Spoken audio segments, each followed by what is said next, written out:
So guys, let's begin our discussion over the JEE main pattern exercises for probability. The first question says that three numbers are chosen from 1 to 30 and the probability that they are not consecutive is what? So from 1 to 30, in how many ways can you choose three numbers? Three numbers can be chosen out of 1 to 30 in 30C3 ways. This is the total number of elementary events. This is the total number of elementary events. Out of available 30 numbers, 3 numbers can be chosen in 30C3 ways, right? What is the probability that they are not consecutive? So how can you basically start approaching it is, from 1 to 30, you are choosing 3 numbers. In how many ways can they come out to be consecutive? You can have 1, second as 2, third as 3. This pairing you can have, or 2, 3, 4 consecutive. 3, 4, 5, and in the end you can have 28, 29, 30. These are all the possibilities in which 3 numbers chosen can be consecutive. Nothing more than that. It can start with 1 or 2, 3 and so on till 28. So basically there are 28 favorable ways out of 30C3 total ways. 28 favorable ways for numbers, the 3 chosen numbers to come out to be consecutive. So if I say what is the probability of 3 numbers chosen being consecutive, very clearly it is 28 by 30C3, which is 1 by 145. But the question is to find the probability that they are not consecutive. So the probability of happening of an event is this. So the probability of not happening that event, probability of not happening of that event, that means probability of 3 numbers chosen being not consecutive will be 1 minus probability of happening of that event, which is this. And this gives you 144 by 145 as your actual answer. So your answer is 144 by 145. So first of all, I found out the probability that the 3 numbers chosen are consecutive, but I wanted the probability of them being not consecutive. So from 1 I subtracted the happening of that event of coming out of consecutive 3 numbers, and then I got the probability of the 3 numbers which are not consecutive. Just by using the logic that probability of happening of an event plus probability of not happening of the same event is equal to 1. Moving to the next question, we have again 3 numbers are selected at random from this set which is having 10 numbers in all from 1 to 10. The probability that the product of the 2 numbers is equal to the third. Now over here it's not talking about arrangement, it's just talking about selections.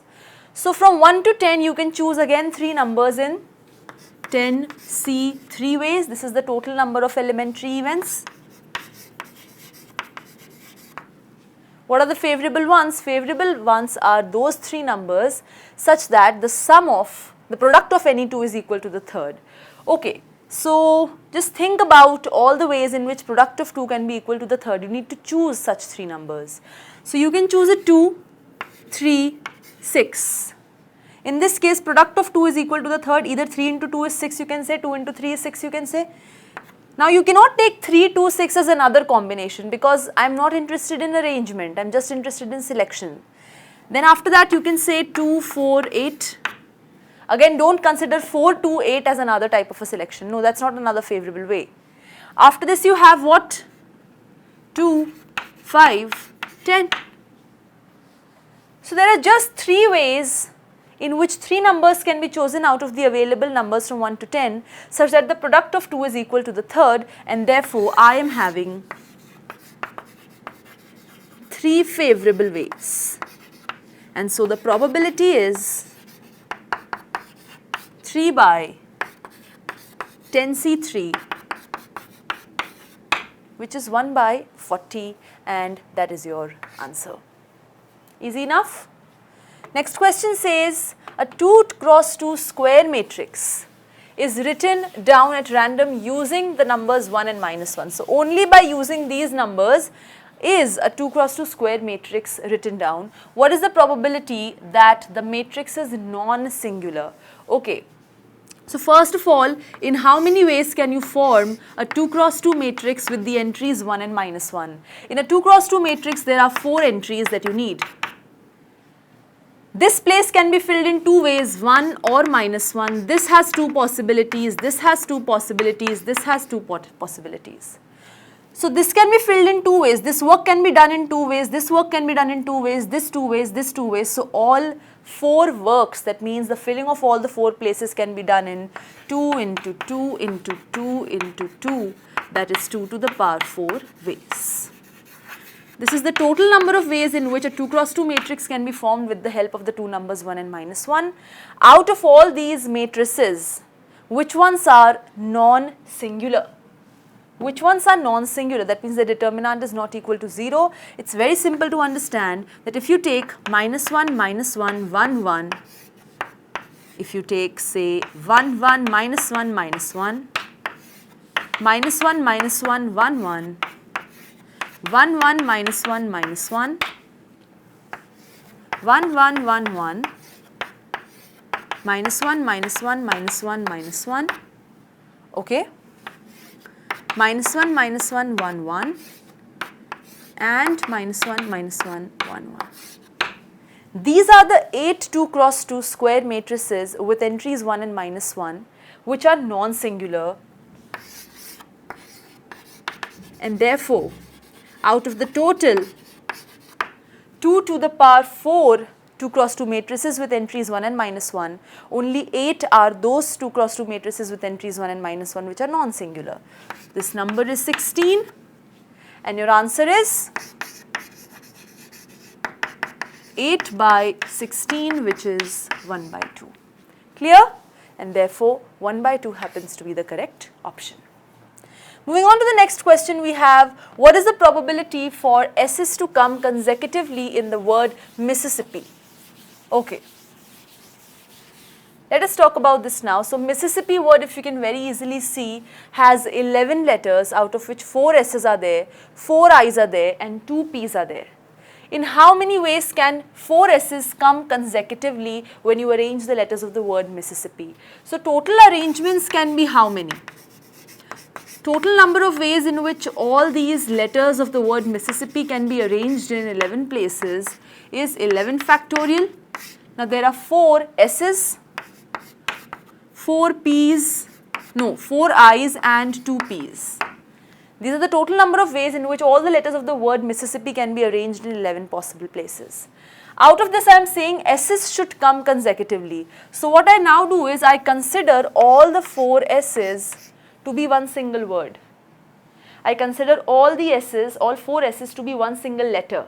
Now I am left with how many letters? 1, 2, 3, 4, 5, 6, 7 and all 4 S's are 8. That's one letter. So there are 8 letters now. Now there are 8 letters, 4 S's are one letter. This is just one single letter because they always have to go together. Wherever they are going, they are going to go together. Fine. So all the S's together are combining to becoming one letter single. Beyond that, in these 8 letters, in which one of the letters is all 4 S's, I have 2 P's and 4 I's. Now I need to arrange these 8 letters in 8 places, right? And I have 2 P's and 4 I's with me. I cannot say now that there are 4 S's because all 4 S's are now one single letter. So my favorable number of arrangements will be what? Favorable will be 8 factorial because there are 8 letters which I need to arrange in 8 places, but in that there are 2 P's and 4 I's. So these are the favorable ways and therefore probability becomes what? 8 factorial upon 2 factorial into 4 factorial divided by 11 factorial upon this or multiplied by 4 factorial into 4 factorial into 2 factorial upon 11 factorial. This gets cancelled, this gets cancelled. This is what you're left with and your answer eventually comes out to be 4 by 165. Clear? So that's how beautifully this question is dealt with. Now, next question says there are 2 non-negative integers x and y which are chosen at random with replacement. The probability that x square plus y square is divisible by 10. So when x and y are chosen, x when you divide by 10, you get 10x1 plus a1. This is the quotient, this is the remainder. What is the status of the remainder? A1 is greater than or equal to 0 and strictly less than 10, which is the divisor, or less than equal to 9. I can say anything you can say. Similarly, y, when you divide by 10, you get a quotient and you get a remainder, where the remainder is greater than or equal to 0 and strictly less than 10 or less than equal to 9. So when I talk about x square plus y square, it is actually 10x1 plus a1 square plus 10y1 plus b1 square. Right? This becomes 10 square into x1 square plus 10 square into y1 square. So 10 square comes out common, x1 square plus y1 square plus a1 square plus b1 square plus 2 into 10x1 into a1, so 20 into x1 a1, and from here 20 into y1 b1, so 20 into x1 a1 plus y1 b1. Now understand, I am wanting x square plus y square to be divisible by 10. X square plus y square is this. This term is divisible by 10. It's 20 times something or 10 into 2 times something. This term is divisible by 10. Only if this term will be divisible by 10 will x square plus y square be divisible by 10, right? So, what is the probability that a1 square plus b1 square is divisible by 10? Then I can talk about that probability being the same probability of x square plus y square being divisible by 10. So now the motive has changed, now our motive has shifted to what is the probability that a1 square plus b1 square is divisible by 10. Now understand, a1 has 10 options. B1 has again 10 options. So A1 square plus B1 square can be written in how many ways? Total number of ways in which A1 square plus B1 square can be written is 10 into 10, that is 100 ways. Out of those 100 ways of A1 square plus B1 square, what are the possible values of A1 and B1 for which A1 square plus B1 square is actually divisible by 10? Those are my favorable ones. See, A1 can take value from 0 to 9, B1 can take value from 0 to 9. So, A1 square and B1 square, both of them can take 100. Both these can be filled in 100 ways. So, A1 square plus B1 square can be formed in 100 ways. Out of those 100, which are the favorable? 0, 0, 1, 3, 1, 7, 2, 4, 2, 6, 3, 1, 3, 9, 4, 2, 4, 8, 5, 5, 6, 8, 7, 1, 7, 9, 8, 4, 8, 6, 9, 3 and 9, 7. Why? Because for example, if A1 is 1 and B1 is 3, then A1 square plus B1 square is what? 1 plus 9, that is 10 divisible by 10. If A1 is 1, B1 is 7. 7 into 7 or 7 square is 49. 49 plus 1 is 50 divisible by 10. So these are all the possible values of A1 and B1 ranging from 0 to 9 such that A1 square plus B1 square is divisible by 10. So out of the 100 values of A1 square plus B1 square, these are the values which are how many? 1, 2, 3, 4, 5, 6, 7, 8, 9, 10, 11, 12, 13, 14, 15, 16, 17. Right? So how many you have? 0, 0, 1, 3, 1, 7, 2, 4, 2, 6, 3, 1, 3, 9, 4, 2, 4, 8, 5, 5, 6, 8, 7, 1, 7, 9, 8, 4, 8, 6, 9, 3, 9, 7. So you have 1, 2, 3, 4, 5, 6, 7, 8, 9, 10, 11, 12, 13, 14, 15, 16, 17. These are all the ways in which you can basically write A1 square plus B1 square being divisible by what? 10. Clear? So therefore your probability becomes the total number of favorable events upon total number of elementary events, and that is going to give you the answer. So quickly note this down, understand this concept, then we are going to go ahead with the next question. Yes, so these are all the ways. In fact, you can also incorporate 6 too, because this is 36 and this is 4. I mean 6 square is 36, 2 square is 4. That makes it 40, and which is divisible by 10. So over here, you can very easily see there are 18 favorable ways, and therefore probability becomes 18 by 100, that is 9 by 50, and therefore your answer turns out to be option number B. Moving ahead with the next question, what is it that we have? Let's see. A die is thrown, let A be the event that the number obtained is greater than 3. Let B be the event that the number obtained is less than 5, then what is the probability of A union B? Let's see. Probability of A union B, if you remember the formula, that is what? Pretty easy. Probability of A union B is probability of A plus probability of B minus probability of A intersection B. Probability of A means what? Probability of A means, what is the probability that the number obtained is greater than 3? So when a die is thrown, sample space is 1, 2, 3, 4, 5, 6. Greater than 3 are 3 numbers, 4, 5 and 6. So favorable elementary events are 4, 5 and 6. Total are 6. 1, 2, 3, 4, 5, 6. So your probability becomes 3 upon 6, which is 1 upon 2. Probability of B means what? What is the probability that the number obtained on the die is less than 5?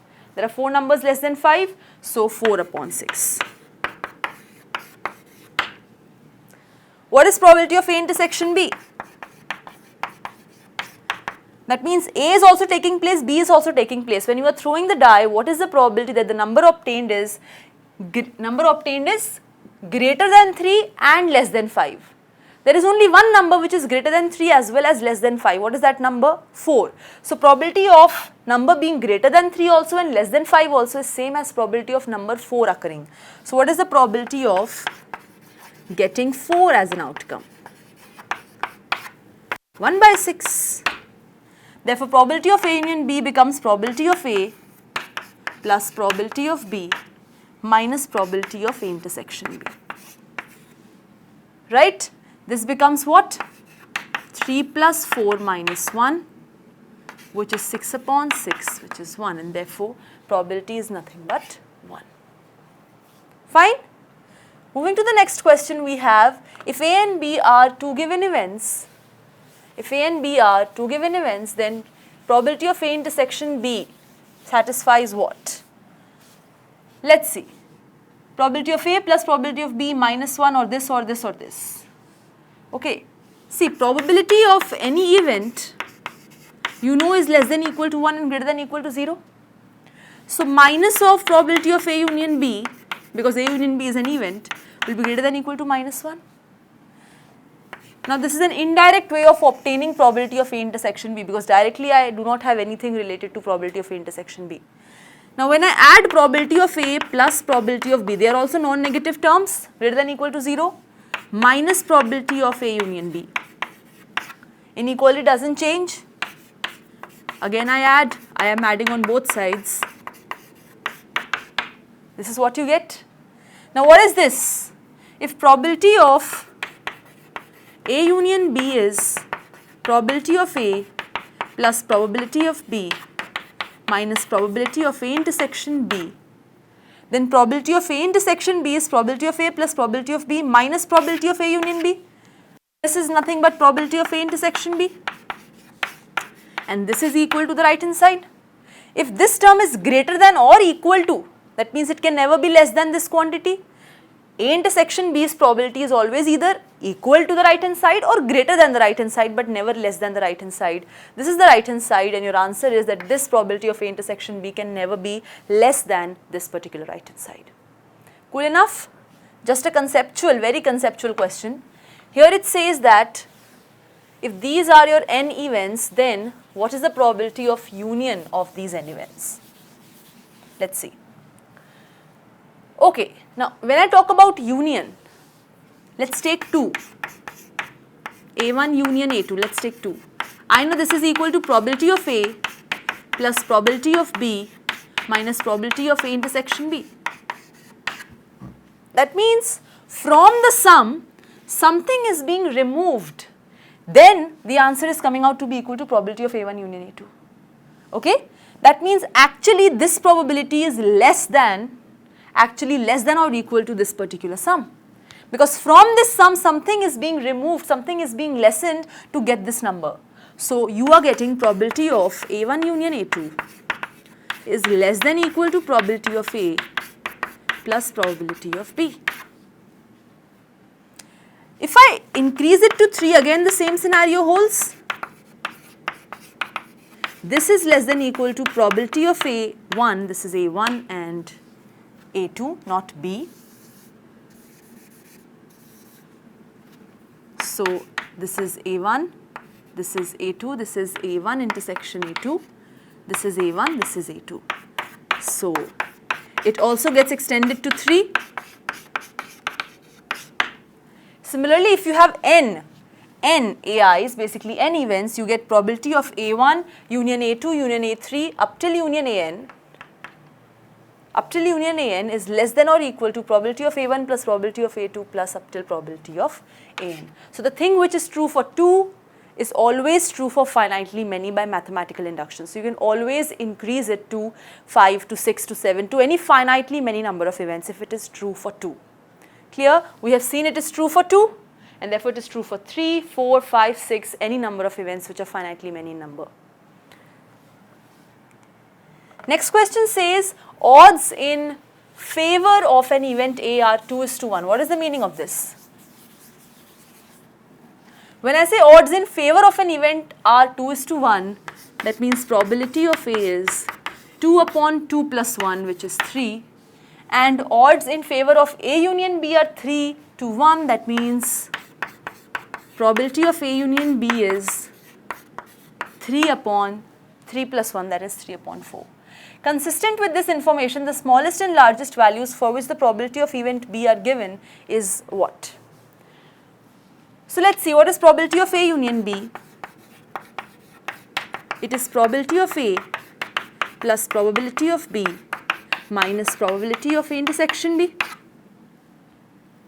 Now probability of A union B is 3/4, probability of A is 2/3, rest is this. So this becomes 3/4 minus 2/3. What is 3/4 minus 2/3? This is 12, this is 9 minus 8, so this is 1/12. So this minus this gives you 1/12 is equal to probability of B minus probability of A intersection B. Right? So probability of A intersection B is probability of B minus 1/12. Now you know that A intersection B is contained in A, and we have done this, that therefore probability of A intersection B is less than equal to probability of A, right? And obviously it is greater than equal to 0, not a problem, that is always there, it's always a non-negative quantity. Probability of A intersection B is probability of B minus 1/12 is less than equal to probability of event A, which is 2/3, and greater than equal to 0. So probability of B will be actually equal to greater than equal to 1/12 and less than equal to 2/3 plus 1/12. 2/3 plus 1/12, 3 into 4, 2 into 4, 8 plus 1, 9/12, which is 3/4. So probability of B is actually lying between 1/12 and 3/4. So you have this as your correct answer. Pretty nice use of all the algebra operations. Now, next question says that A, B, C are 3 events such that probability of A is given, B is given, C is given, A intersection B, A intersection C, A intersection B intersection C, that is also given. And it is being given that probability of the union of all the 3 is greater than or equal to 0.75, then probability of B intersection C satisfies what? Okay, so obviously it's a direct trigger to use probability of A union B union C, which is probability of A plus probability of B plus probability of C minus probability of A intersection B minus probability of B intersection C minus probability of A intersection C plus probability of A intersection B intersection C. It is given to you that this is greater than or equal to 0.75, and you always know that this quantity is less than or equal to 1. Probability of anything is greater than equal to 0 and less than equal to 1. But it is given that it is greater than equal to 0.75 and obviously it is less than equal to 1. Now, probability of A is given to you as 0.3 plus probability of B is given to you as 0.4 plus probability of C given to you is 0.8, probability of A intersection B is 0.08,